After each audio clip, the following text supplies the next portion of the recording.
எதிர்க்கட்சிகள் பிரிந்து கிடப்பதாக திமுகவும் ஆளுங்கட்சியின் மீது மக்களுக்கு அதிருப்தி உள்ளதாக அதிமுகவும் நினைத்துக் கொண்டு மிதப்பில் இருப்பதாக தேமுதிக இளைஞரணி செயலாளர் விஜய் பிரபாகரன் தெரிவித்துள்ளார்.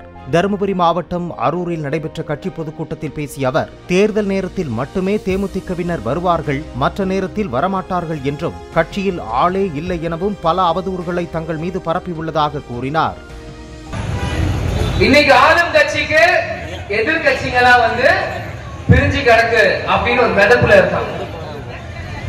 எதிர்கட்சிங்க ஆளுங்கட்சி மேல அதிருப்தியில இருக்காங்க அப்படின்னு அவர் ஒரு மெதப்புல இருக்காங்க.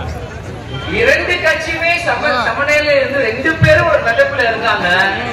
ஆனா அந்த இரண்டு கட்சி மெதப்புல போறாங்க. கப்பலை ஓட்டுற கேப்டன் கட்சி வந்தாதான் அந்த கப்பலை சரியாக ஓட்ட முடியும். அது திமுகவுக்கும் பொருந்தும், அதிமுகவுக்கும் பொருந்தும்.